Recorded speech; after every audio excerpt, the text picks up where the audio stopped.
اس دنیا میں کیا کوئی رشتہ اب خالص بچا ہے؟ وہ اپنے شوہر کے ساتھ زندگی گزارنا چاہتی تھی، مگر اس کے باپ اور بھائی کی انا آڑے آ گئی اور اسے قتل کر دیا۔ صبح اٹھتے ہی یہ الفاظ میری سماعت سے ٹکرائے تو مجھ پر کافی دیر تک سکتے کی سی کیفیت طاری رہی۔ میری دیورانی صغرا کے مرنے کی تفصیلات بتا رہی تھی، مگر مجھے ابھی تک اس خبر پر یقین نہیں آ رہا تھا۔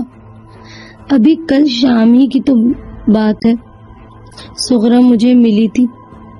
وہ کتنی تر و تازہ لگ رہی تھی۔ اس کی سادہ اور شوق گفتگو مجھے رہ رہ کر یاد آ رہی تھی۔ پھر نہ جانے مجھے کیا ہوا کہ میں دوڑتی ہوئی اپنے بیڈ روم میں آ گئی اور بیڈ پر سوئے ہوئے اپنے شوہر کو جھنجھوڑنے لگی۔ حیدر، حیدر اٹھیے، اٹھیے، صغرا مر گئی ہے، صغرا مر گئی۔ حیدر، حیدر گھبرا کر اٹھے۔ میرا حواس باختہ انداز اور لہجہ انہیں پریشان کر گیا۔ پھر جب کچھ دیر بعد وہ میری بات سمجھنے کے قابل ہوئے تو اس کی وجہ پوچھنے لگے۔ ابھی تو صرف اتنا ہی پتہ چلا ہے کہ رات کو اس کے پیٹ میں بہت درد اٹھا تھا جو شدت اختیار کر گیا اور درد کی تاب نہ لا کر صغرا مر گئی۔ میں روتے ہوئے حیدر کو تفصیلات بتانے لگی۔ ایسے کیسے ہو سکتا ہے؟ وہ اچھی خاصی صحت مند تھی، کچھ دن پہلے ہی تو دیکھا تھا، مجھے یقین نہیں آتا۔ کہیں حیدر پر تشویش کھوئے کھوئے انداز میں خود کلامی کر رہے تھے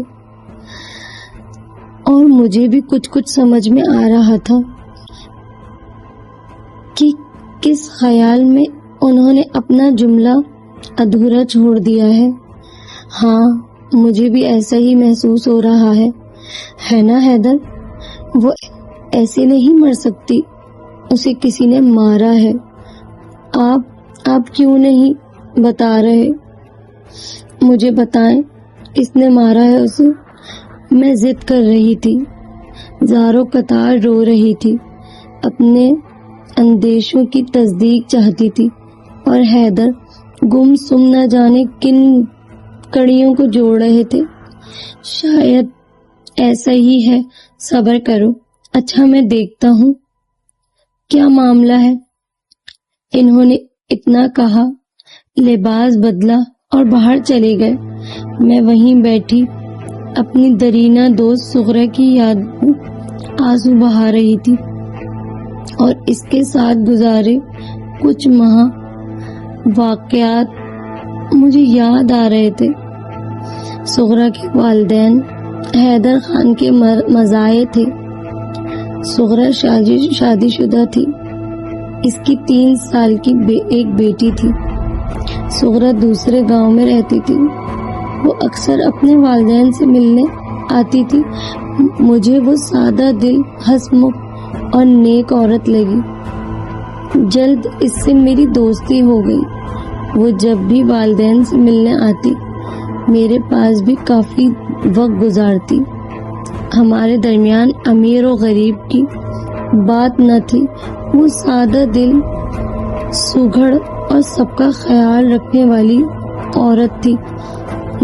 پھر نہ جانے کیا ہوا کہ ایک دفعہ وہ اپنے شوہر سے لڑ کر میکے آ گئی۔ اس کی بیٹی اس کے ساتھ مجھ سے ملنے آئی تو میں نے اس سے وجہ پوچھی اور مجھے اندازہ ہو گیا کہ میاں بیوی کے درمیان وہ کوئی ایسی بڑی بات نہ تھی۔ میرا خیال تھا کہ گھر والے بھی اس لڑائی کا کوئی خاص نوٹس نہ لیں گے اور کچھ دن بعد سمجھا بجھا کر واپس بھیج دیں گے۔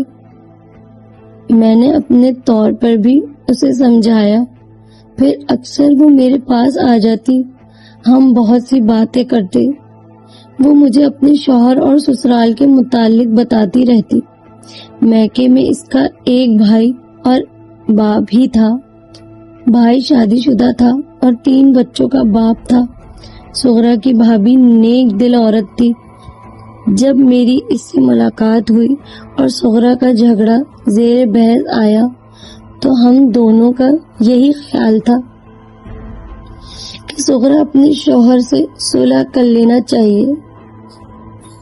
صغرا کو بھی ہم نے کئی دن کی مسلسل کوشش کے بعد بالآخر صلح پر راضی کر لیا، لیکن وہ چاہتی تھی کہ اس کا شوہر اسے لینے آئے۔ ادھر اس کے شوہر نے خاموشی اختیار کی ہوئی تھی۔ وقت کے ساتھ ساتھ یہ مسئلہ پیچیدہ ہونے لگا۔ صغرا کا بھائی باپ دونوں بہت تیز مزاج کے تھے۔ کئی مہینوں بعد جب صغرا کے شوہر یوسف نے اپنے چند قریبی عزیزوں کو صغرا کے لیے بھیجا کہ اسے لے آئیں، صغرا کے باپ نے اسے اپنی انتہائی بے عزتی تصور کرتے ہوئے اس کے بھائی اور باپ نے صغرا پر ظلم کرنے کے الزامات لگائے اور صاف صاف کہہ دیا کہ ہماری صغرا اس بغیرت کے ساتھ نہیں رہ سکتی۔ یوں جھگڑا اتنا بڑا کہ بھائی نے طیش میں آ کر یوسف سے صغرا کے لیے طلاق کا مطالبہ کر دیا۔ بعد میں باپ اور بھائی نے اپنی انا کے لیے صغرا کے سامنے یوسف کے صلح کے لیے بھیجے ہوئے لوگوں کی خوب برائی کی، ایسے باور کرایا کہ یوسف اور اس کے گھر والے اب کسی قابل نہیں، وہ انتہائی بغیرت، کم ظرف اور ظالم ہے۔ صغرا کو کسی حال میں ان سے صلح نہیں کرنا چاہیے، بلکہ اب اسے طلاق لے لینے چاہیے، صرف اس وجہ سے کہ یوسف اسے لینے نہ آیا اور اپنے خاندان کے کچھ بڑوں کو بھیج دیا اور ان کی اس بات پہ انا آڑے آ گئی۔ صغرا عجیب سی کیفیت کا شکار ہوئی۔ وہ باپ بھائی کی بے عزتی کرنے پر دوبارہ یوسف کے گھر والوں سے متفر ہو گئی۔ وہ انتہائی غم و غصے کی کیفیت میں مجھ سے ملتی، گھر میں مسلسل اسے طلاق حاصل کرنے کا مطالبہ کیا جاتا۔ بالآخر وہ مان ہی گئی۔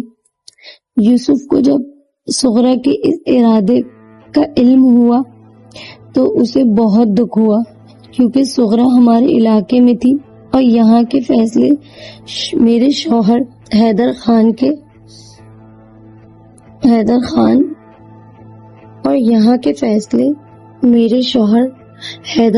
ہی کرتے تھے، لہٰذا وہ حیدر خان سے ملا اور ان سے اس مسئلے کو سلجھانے کی درخواست کی۔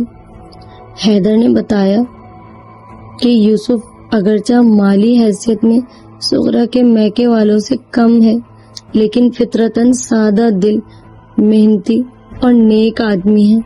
صغرا کے باپ بھائی نے اپنی انا اور مالی فائدے کے لیے یوسف پر بے جا دباؤ ڈالا ہے۔ انہوں نے یوسف کے گھر والوں کو بہت بے عزت کیا، پھر بھی وہ شرافت دکھا رہا ہے اور چاہتا ہے کہ صغرا کو خود لے جائے۔ حیدر خان نے بہت کوشش کی کہ معاملے گھر میں طے ہو جائیں، لیکن صغرا کے گھر والے پنچایت کے سامنے یوسف اور اس کے خاندان پر صغرا کو ظلم کا نشانہ بنانے اور ان کا مال کھانے کے الزامات لگاتے رہے۔ ان لوگوں کی انتہائی تذلیل آمیزہ گفتگو سے یوسف اور ان کے رشتہ دار بھی طیش میں آ گئے اور جھنجھلا کر آخر یوسف نے کہہ دیا کہ ٹھیک ہے، میں صغرا کو طلاق دینے کے لیے تیار ہوں، بشرط یہ کہ میرے سامنے صغرا طلاق کا مطالبہ کرے۔ صغرا نے باپ بھائی کے بہکانے اور خوف سے اسے کہہ دیا کہ مجھے طلاق چاہیے، لیکن اس کے جواب میں یوسف نے شرط رکھی کہ اگر وہ طلاق حاصل کرنا چاہتی ہے تو اس کی بیٹی اسے دے دے۔ سغرا کی بیٹی، سغرا کی جان تھی. وہ یہ مطالبہ کسی صورت نہیں مان سکتی تھی. اس نے کچھ دن کا وقت سوچنے کے لیے مانگا. گھر والوں کے انتہائی دباؤ کے باوجود اس کا ذہن اپنی بیٹی سے دور ہونے کو تیار ہی نہ تھا. اس دوران سغرا جب بھی میرے پاس آتی تو بہت روتی. بیٹی کے چھوڑنے اور اس کے چلے جانے کے خیال سے وہ بہت پریشان رہتی. اور اب وہ اپنے گھر والوں کے بیجا رویے کو بھی محسوس کرنے لگی تھی.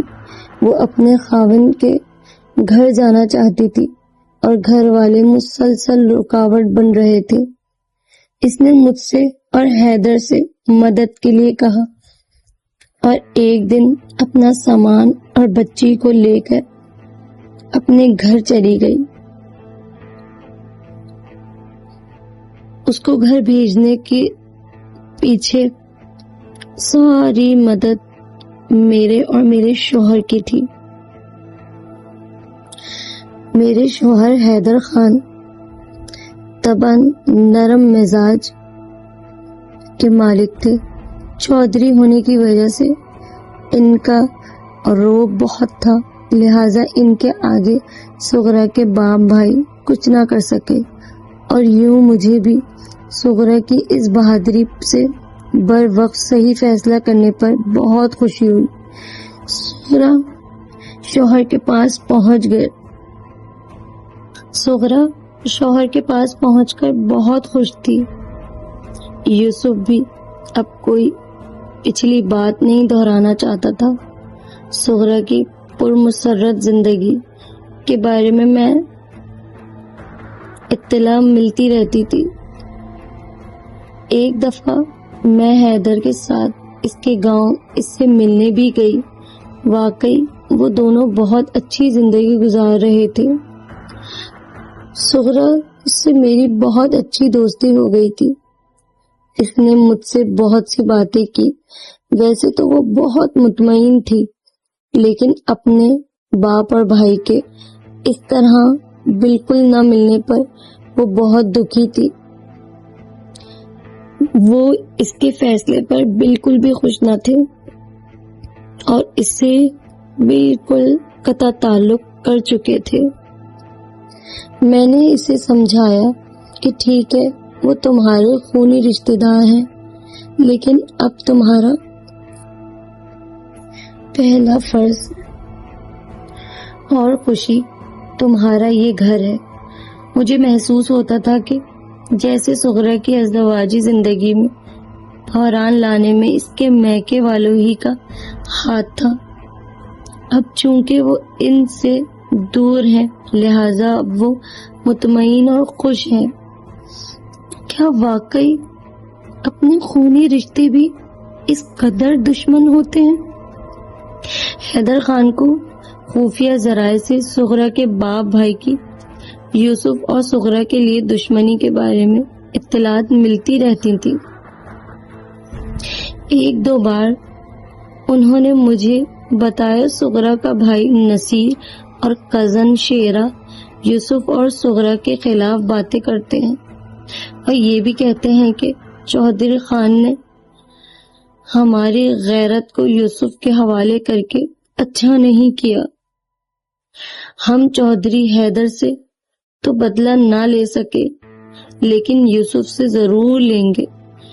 سغرا ہمارے منہ پر کالک مل گئی ہے، ہم اسے بھی نہیں چھوڑیں گے. شیرا سغرا کا کزن تھا، لیکن انتہائی بد کردار اور مجرمانہ ذہنیت کا مالک تھا. سغرا نے ایک بار مجھے اس کے بارے میں بھی بتایا تھا کہ وہ اس پر بری نظریں رکھتا ہے اور اشاروں میں اسے شادی کا پیغام دے چکا ہے.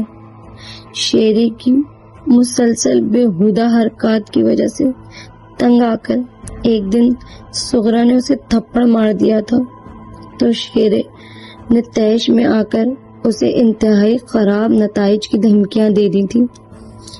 مجھے اندیشہ تھا کہ شیرہ صغرا سے اپنی بے عزتی کا بدلہ لینے کے لیے اس کے باپ اور بھائی کا سہارا لے گا۔ صغرا کی تدفین کے بعد حیدر خان نے جب یوسف سے باتیں کی تو انہیں بھی ایسا محسوس ہوا جیسے وہ کچھ چھپا رہا ہو۔ صغرا کی موت کی کئی دن بعد اچانک ہمیں اطلاع ملی کہ پولیس یوسف کو صغرا کے قتل کے الزام میں پکڑ کے لے گئی ہے۔ حیدر خان فوراً تھانے پہنچے تو پتہ چلا صغرا کے باپ اور بھائی نے یوسف کے خلاف صغرا کو قتل کرنے کا الزام لگایا ہے۔ یوسف بہت افسردہ اور گمسم نظر آتا تھا۔ حیدر خان نے اس سے بہت پوچھنے کی کوشش کی لیکن وہ کچھ نہ بولا۔ پولیس کی ہدایت پر لاش کے پوسٹ مارٹم سے صغرا کے قتل کی تصدیق ہو گئی۔ صغرا کو گلا گھونٹ کر مارا گیا تھا۔ حیدر خان اور مجھے کسی طور یوسف کے قاتل ہونے کا یقین نہیں آ رہا تھا۔ حیدر خان ایک خدا ترس انسان ہے اور ویسے بھی صغرا اور یوسف کی صلح کروانے میں ان کے ساتھ ساتھ تھے، اس لیے وہ اس معاملے میں خصوصی توجہ دے رہے تھے۔ انہوں نے یوسف کی قانونی مدد کے لیے بہت اچھا وکیل کیا۔ بالآخر کئی دن کی مسلسل کوشش کے بعد یوسف نے صرف اتنا کہا، میں صغرا کو مزید بے غیرت نہیں کرنا چاہتا۔ مگا کر رہ گیا۔ اس کا خیال تھا کہ شاید کوئی چور ہے، لیکن چھپ کر دیکھنے پر وہ لرز کر رہ گیا۔ اس جگہ نصیر اور شیرہ موجود تھے اور کسی عورت کا گلا دبا رہے تھے۔ وہ منظر بڑا دہشت ناک تھا اور خوفزدہ ہو گیا اور بھاگ کر گھر چلا گیا۔ دوسرے دن جب صغرا کے مرنے کی اطلاع آئی تو اسے 100% یقین تھا کہ اسے قتل کیا گیا ہے۔ صغرا کے گھر عورتوں کو بھی اس معاملے کے بارے میں پتہ چل چکا تھا، لیکن وہ اپنے گھر والوں کی وجہ سے خاموش تھی۔ 1 مہینے بعد جب کمالے میں کچھ ہمت آئی اور اسے پتہ چلا کہ یوسف کے مقدمے کی پیروی چودھری حیدر خان کر رہا ہے اور اس کے لیے شہر کا بہت بڑا وکیل کیا گیا ہے، تو تھانے میں بیان دینے آ گیا۔ کمالے کو ویسے بھی یوسف سے بڑی ہمدردی تھی۔ اس کی گواہی سے ایک شریف آدمی بچ سکتا تھا۔ حیدر خان نے کمالے کو ہمت دلائی اور اس کی بھرپور مدد کا وعدہ کیا۔ کمالہ بس صغرا کے باپ بھائی سے کچھ ڈر سا گیا تھا، جس کی وجہ سے اس کو بیان دینے کے لیے بہت ہمت درکار تھی، اور اب اس میں ہمت آ چکی تھی کیونکہ پیچھے ایک بڑا آدمی حیدر خان کھڑا تھا جو اس علاقے کا نامی گرامی آدمی تھا۔ حیدر خان کے وکیل اور کمالے کی گواہی سے یوسف کو باعزت بری کروایا گیا۔ نصیر اور شہرہ کو صغرا کے قتل کے الزام میں گرفتار کر لیا گیا۔ تشویش سے یہ بات سامنے آئی کہ صغرا کے باپ نے صغرا اور یوسف کے قتل کا منصوبہ بتایا